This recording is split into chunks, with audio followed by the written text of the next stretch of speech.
తెలంగాణ చరిత్ర సంస్కృతిలో భాగంగా మనకు ఈరోజు సాలార్ జంగ్ సంస్కరణలు. సాలార్ జంగ్ అనేవాడు హైదరాబాద్ రాజ్య దివాన్ లేదా ప్రధానమంత్రిగా పనిచేశాడు. ఆ విధంగా సాలార్ జంగ్ ముగ్గురు నిజాముల కింద ఆయన దివాన్గా పనిచేశాడు. తర్వాత ఆయనే నాసిరుద్దౌలా, అఫ్జలుద్దౌలా, మహబూబ్ అలీ ఖాన్ అనే ముగ్గురు నిజాముల కింద ఆయన దివాన్గా పనిచేశాడు. మనకు సాలార్ జంగ్ కంటే ముందు కూడా విద్యాభివృద్ధి జరిగింది. సరే, సాలార్ జంగు అనేక సంస్కరణలు చేశాడు. అవి విద్యా సంస్కరణలు, పరిపాలనా సంస్కరణలు, న్యాయ సంస్కరణలు, తర్వాత ఇతర సంస్కరణలు కూడా చేశాడు. మరి సాలార్ జంగ్‌కు ముందు ఎలాంటి సంస్కరణలు జరిగాయి? ఎలాంటి విద్యాభివృద్ధి జరిగిందనే అంశానికొస్తే, హైదరాబాద్‌లో మొట్టమొదటి ఆంగ్ల పాఠశాల సెయింట్ జార్జ్ గ్రామర్ స్కూల్ 1834 సంవత్సరంలో హైదరాబాద్‌లో నెలకొల్పబడింది. తర్వాత 1839 సంవత్సరంలో బొల్లారంలో మొట్టమొదటి మెడికల్ కాలేజీని బ్రిటిష్ వారు ప్రారంభించారు. తర్వాత నిజాం కోరిక మేరకు ఇలాంటి మెడికల్ కాలేజీ హైదరాబాద్లో ఉన్న బ్రిటిష్ రెసిడెన్స్‌లోకి మార్చబడింది.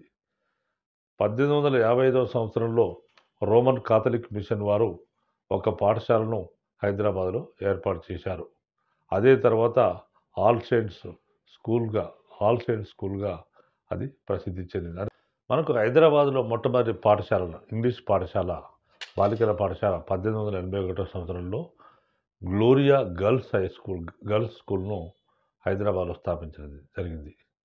తర్వాత ఆనాటి రాజవంశీయుడైన శంషల్ ఉమ్రా అనే వ్యక్తి ఆ కాలంలో పుస్తకాల అనువాదం కొరకు 1834 సంవత్సరంలో ఒక సంస్థను ఏర్పాటు చేశాడు.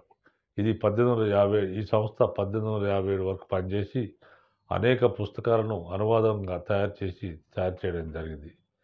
తర్వాత శంషల్ ఉమ్రానే సాగిచ్చా పే ఖానా లేదా స్టోన్ ప్రెస్ అనే అచ్చు యంత్రాన్ని మొట్టమొదటిసారిగా హైదరాబాద్లో ఏర్పాటు చేశాడు. ఈ అనువాద సంస్థ అనేక శాస్త్రాలు, ఇంజనీరింగ్, చరిత్ర, సాహిత్యం మొదలైన వాటిలో 50 పుస్తకాలను ఈ సంస్థ అనువాదం చేసింది. తర్వాత ఆయనే మరి శంషల్ ఉమ్రా తన శంషల్ ఉమ్రా తన సొంత తన ప్రసాదంలో మదర్సా ఏ ఫక్రియా అనే ఉర్దూ పాఠశాలను ఏర్పాటు చేశాడు. 1829 సంవత్సరంలో ఈ ఉర్దూ పాఠశాలను స్థాపించడం జరిగింది. ఈ విధంగా మనకు సాలార్ జంగ్ కంటే ముందు జరిగిన విద్యా అభివృద్ధి కానీ, అనువాద సంస్థలు కానీ, ఈ విధంగా మరి సాలార్ జంగ్ కంటే ముందే ఈ సంస్థల అభివృద్ధి జరిగింది. మరి ఇక్కడ మనకు హైదరాబాద్‌లో మొట్టమొదటి బాలికల పాఠశాల, ఇంగ్లీష్ మీడియం బాలికల పాఠశాల ఏది అనే అంశం కానీ, ఎప్పుడు స్థాపించారనే అంశం కానీ అడగవచ్చు. హైదరాబాద్‌లోనే మొట్టమొదటి English school Saint George grammar school ఎప్పుడు స్థాపించబడిందనే అంశాన్ని అడగవచ్చు. తర్వాత మనకు సాలార్ జంగ్ సంస్కరణల విషయానికొస్తే, సాలార్ జంగ్ 1853 నుంచి 1883 మధ్య హైదరాబాద్ దివాన్‌గా పనిచేశాడు. హైదరాబాద్ దివాన్ అంటే ప్రధానమంత్రి అనే అర్థం. ఆయనే నాసిరుద్దౌలా కాలంలో, హైదరాబాద్ నిజామైన నాసిరుద్దౌలా కాలంలో 1853 సంవత్సరంలో దివాన్‌గా నియమించబడ్డాడు. మరి ఈయనను దివాన్‌గా నియమించింది నాసిరుద్దౌలా కాదు. ఆనాటి బ్రిటిష్ వారు ఈయనను దివాన్‌గా హైదరాబాద్ ప్రధానమంత్రిగా నియమించడం జరిగింది. ఈయన సాలార్ జంగ్ అసలు పేరు నవాబ్ తురబ్ అలీ ఖాన్. నవాబ్ తురబ్ అలీ ఖాన్.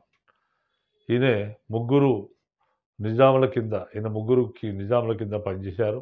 వాళ్ళు ఒకరు నాసిరుద్దౌలా, రెండోవారు అఫ్జలుద్దౌలా, మూడోవారు మహబూబ్ అలీ ఖాన్ అనే నిజాముల కింద ఆయన నాలుగోవాడు నాసిరుద్దౌలా, ఐదోవాడు అఫ్జలుద్దౌలా, ఆరో నిజాం మహబూబ్ అలీ ఖాన్ కింద ఈయన దివాన్‌గా పనిచేయడం జరిగింది. దివాన్ కాకముందే ఒక బ్రిటిష్ అధికారి దగ్గర పరిపాలనా అనుభవాన్ని గడించడం జరిగింది. ఆ అధికారి పేరు డైటన్. తర్వాత 24 ఏళ్ల వయసులోనే సాలార్ జంగ్ హైదరాబాద్ రాజ్య ప్రధానమంత్రిగా లేదా దివాన్‌గా నియమించబడ్డాడు. ఈ విధంగా బ్రిటిష్ వారు ఈయన దివాన్‌గా నియమించారు. తర్వాత ఆయన ఈయన దివాన్‌గా వచ్చే నాటికి హైదరాబాద్ సంస్థానం అనేది దివాలా స్థితిలో ఉన్నది. హైదరాబాద్ సంస్థానంలో ఎలాంటి భూమి శిస్తు వసూలు సరిగ్గా వసూలు అయ్యేది కాదు. తర్వాత ఉద్యోగుల లంచగొండితనం ఎక్కువైపోయింది.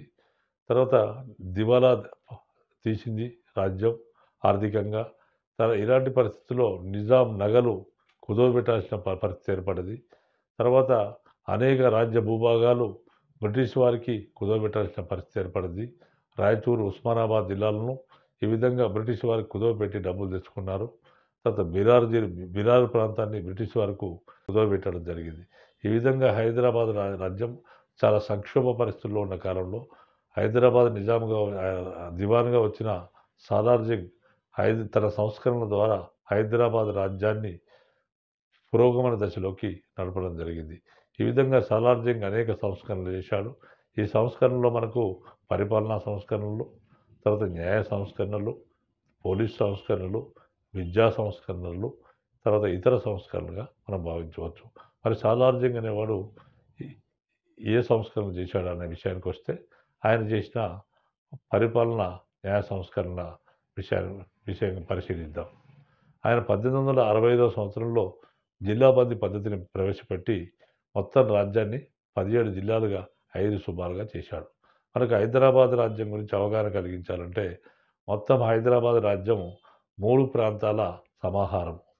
మనకు ఇప్పుడున్న ప్రజెంట్ ఉన్న తెలంగాణ అంటే మనకు ఓల్డ్లో ఉన్న తెలంగాణలోని 8 జిల్లాలు. 8 జిల్లాల్లో మనకు ఖమ్మం, రంగారెడ్డి జిల్లాలు తీసేస్తే మిగిలిన 8 జిల్లాలు ఓల్డ్ 8 జిల్లాలు. తర్వాత మనకి అదేవిధంగా మరాఠా ప్రాంతంలో మహారాష్ట్రలో ఉన్న ఔరంగాబాద్ వరకు ఉన్న ప్రాంతాలు 5 జిల్లాలు. తర్వాత కర్ణాటకలో ఉన్న 4 జిల్లాలు. మొత్తం ఇవన్నీ కూడా 17 జిల్లాలతో కూడుకుందే హైదరాబాద్ సంస్థానం. దీంట్లో తెలుగు మాట్లాడేవారు 1 కోటి మంది ఉంటారు. మిగిలిన వారు 25% మంది మరాఠీ మాట్లాడేవాళ్ళు ఉంటారు. 11% మంది కన్నడ భాష మాట్లాడేవాళ్ళు ఉంటారు. ఈ విధంగా హైదరాబాద్ సంస్థానం అనేది 3 భాషా ప్రాంతాల ఒక సమాహారంగా ఉండేది. ఇలాంటి సమాహారాన్ని 1865 సంవత్సరంలో సాలార్జంగ్ జిల్లాబందీ పద్ధతిని ప్రవేశపెట్టి రాజ్యాన్ని 17 జిల్లాలుగా 5 సుబాలుగా చేయడం జరిగింది.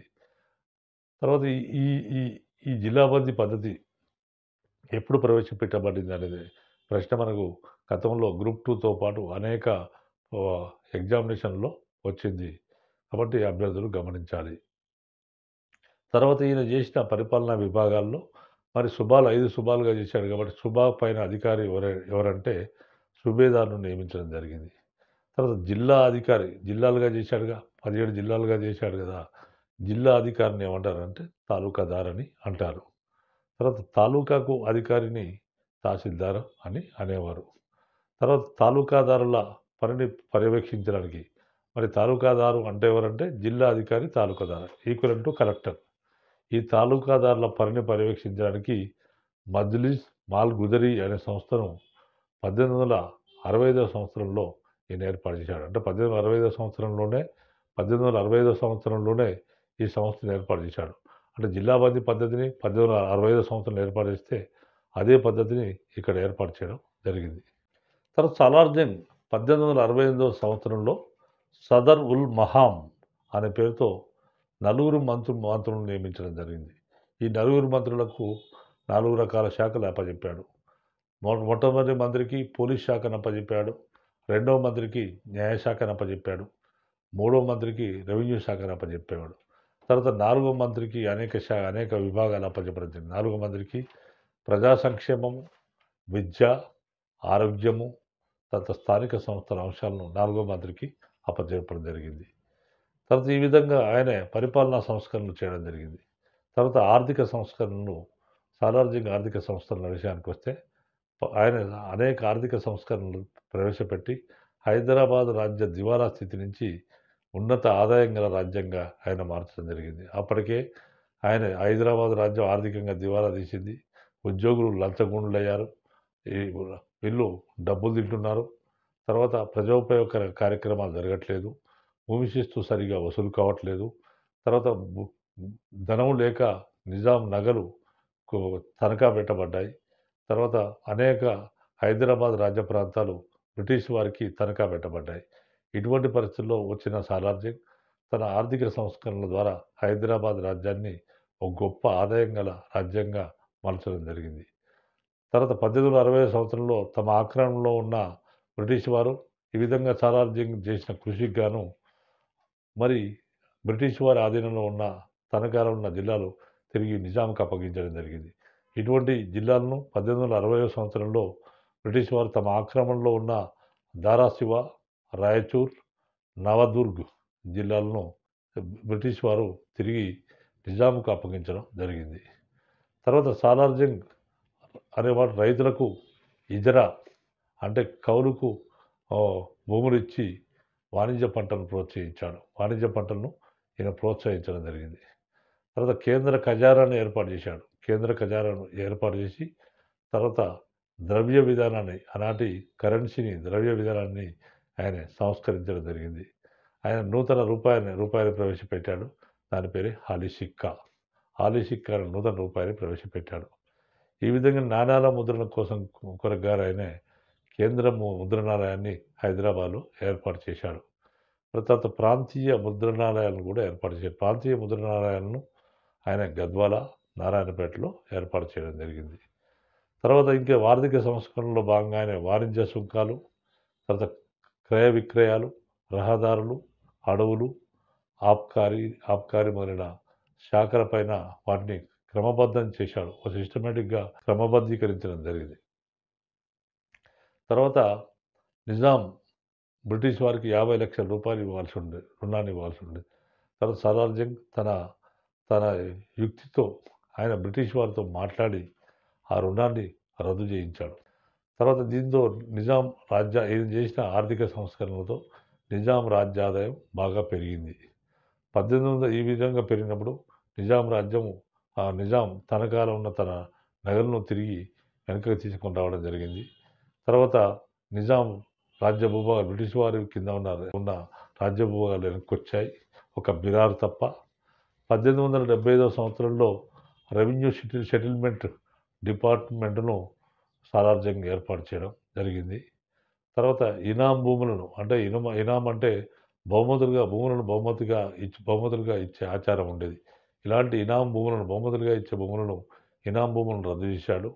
తర్వాత 30 సంవత్సరాలకు ఒక్కసారి భూమి శిస్తు నిర్ణయ పద్ధతిని ఏర్పాటు చేశాడు. అంతకుముందు ప్రతి సంవత్సరం కూడా భూమి శిస్తు నిర్ణయ పద్ధతి ఉండేది.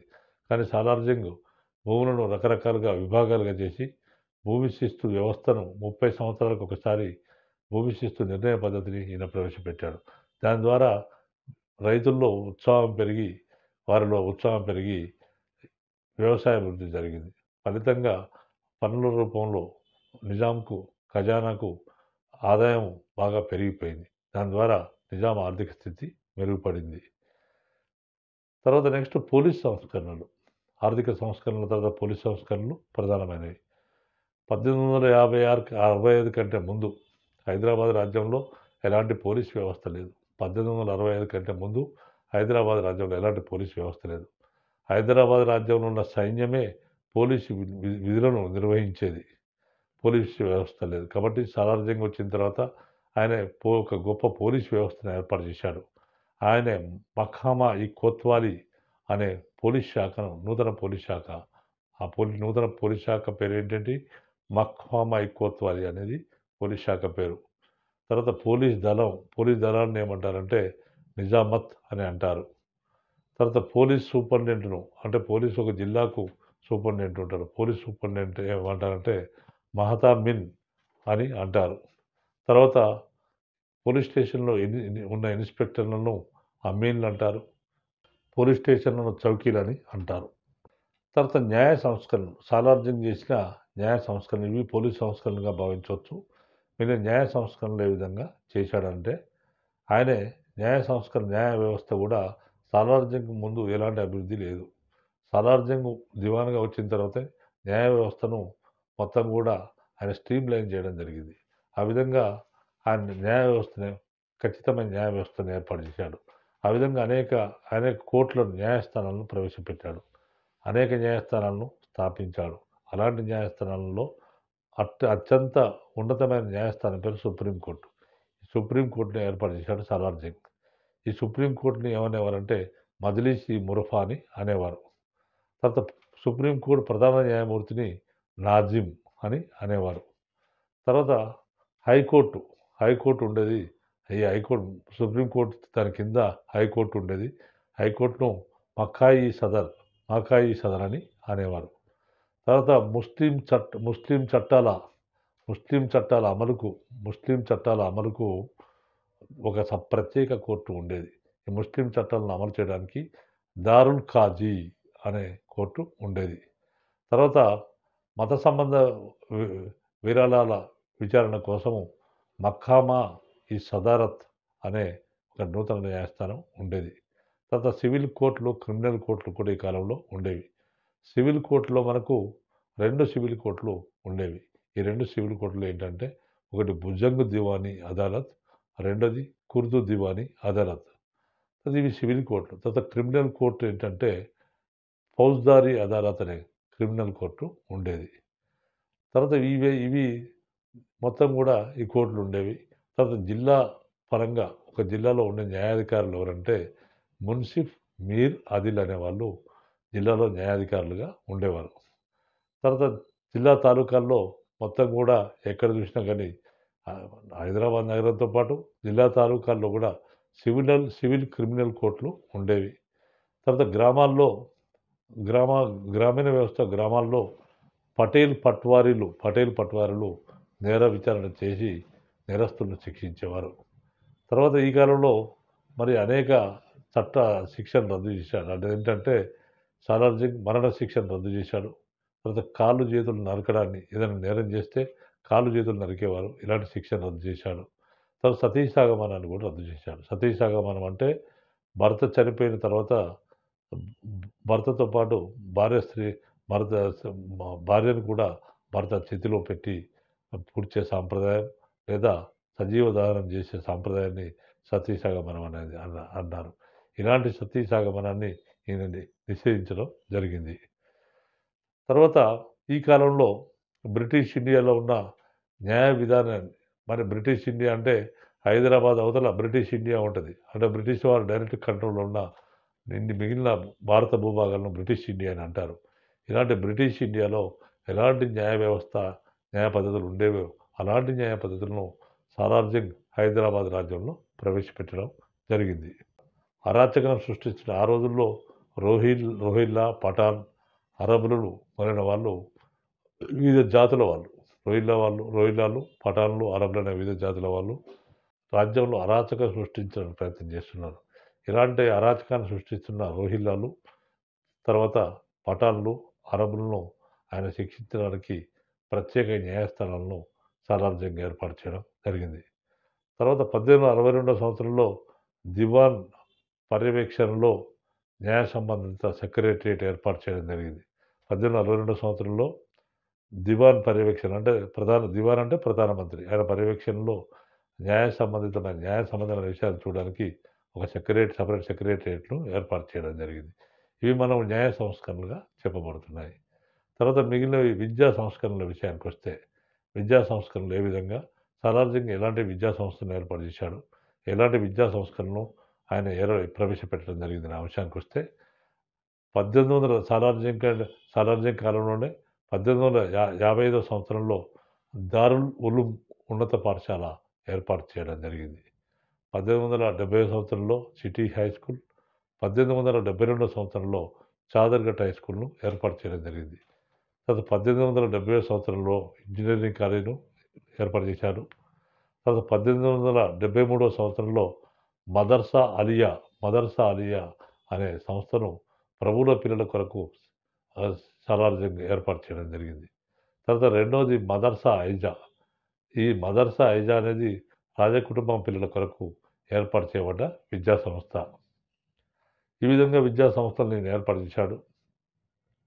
మరి అలీగర్లో సర్ సయ్యద్ అహ్మద్ ఖాన్ అనే అతను విద్యా సంస్కరణలు ప్రవేశపెట్టాడు. మరి సర్ సయ్యద్ అహ్మద్ ఖాన్ అనేవాడు ముస్లింలలో విద్యా అవకాశాలను మెరుగుపరచాలనే ఉద్దేశంతో అలీగర్ ఉద్యమాన్ని నడిపించాడు. అలీగర్ ఉద్యమం అంటే ఏంటంటే, సర్ సయ్యద్ అహ్మద్ ఖాన్ ఎందుకు చేశాడంటే, బ్రిటిష్ వారికి వ్యతిరేకంగా ముస్లింలు బ్రిటిష్ వారికి కోఆపరేట్ చేయలేదు. ఎందుకంటే బ్రిటిష్ వారు భారతదేశానికి వచ్చి తమ మహమ్మదీయ రాజ్యాన్ని కూలదోసి తమ రాజ్యాన్ని ఆక్రమించాలనే ఉద్దేశంతో బ్రిటిష్ వారికి అంటే ముస్లింల కోపం కాబట్టి బ్రిటిష్ వారు ఏ విషయాన్ని ప్రవేశపెట్టినా దానికి ముస్లింలు వ్యతిరేకించారు. ఆ విధంగా బ్రిటిష్ వారు పాశ్చాత్య విద్యను ప్రవేశపెడితే మిగిలిన జాతుల వాళ్ళందరూ గూడా పాశ్చాత్య విద్యను అభ్యసించి చాలా ఉన్నత రంగంలోకి పోతే ముస్లింలు మాత్రము వి వీరిని నమ్మక పాశ్చాత్య విద్యను నేర్చుకోలేదు. ఎందుకంటే 1857 తిరుగుబాటు జరిగింది. 1857 తిరుగుబాటులో ముస్లింల వల్లే తిరుగుబాటు జరిగిందని బ్రిటిష్ వారు భావించారు గాబట్టి, ముస్లింలను శిక్షించారు కాబట్టి ఇక్కడ ముస్లింలంటే సదాభిప్రాయం బ్రిటిష్ వారికి లేదు.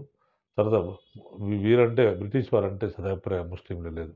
తమ ముస్లిం రాజ్యం పోయింది కాబట్టి వారు చెప్పే విషయాలను వాళ్ళు సహకరించలేదు. ఆ విధంగా మొఘల్ సామ్రాజ్యం కాబట్టి ఒక ముస్లిం రాజ్యం కాబట్టి అది పోయింది కాబట్టి దాన్ని బ్రిటిష్ వారు ఆక్రమించారనే ఉద్దేశంతోని వాళ్ళు మా సదుద్దేశంతో లేరు.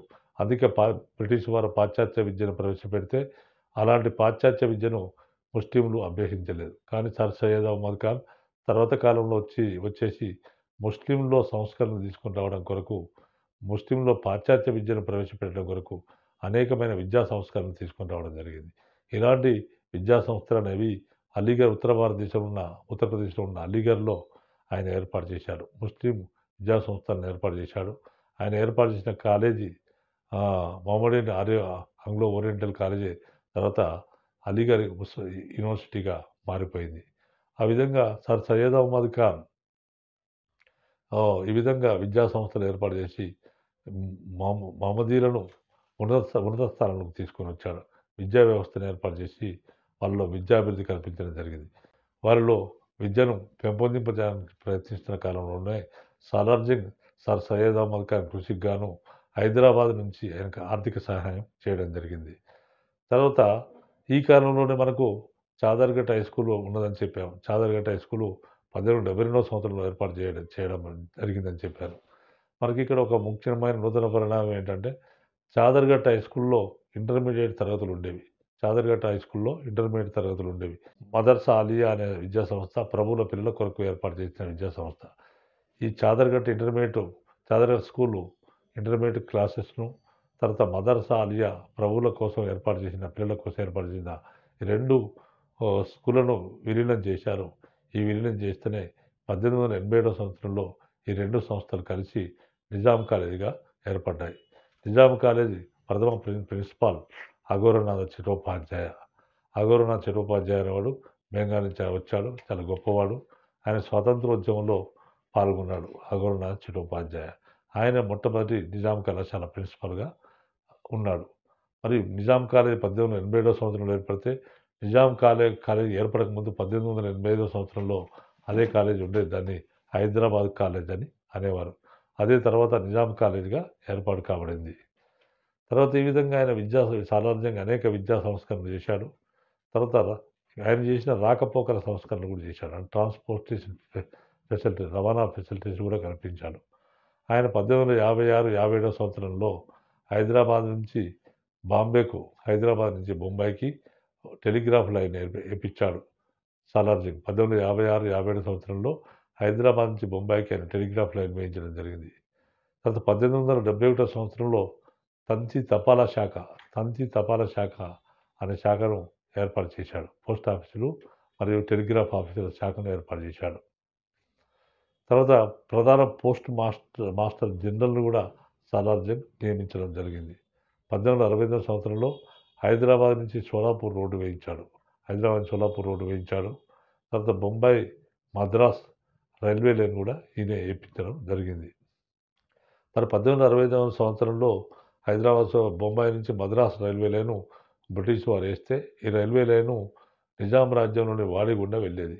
ఈ విధంగా నిజాం రాజ్యంలోని వాడితోని హైదరాబాద్ నుంచి వాడికి రైలు పట్టాల నిర్మాణాన్ని సాలార్జంగ్ ప్రారంభించాడు.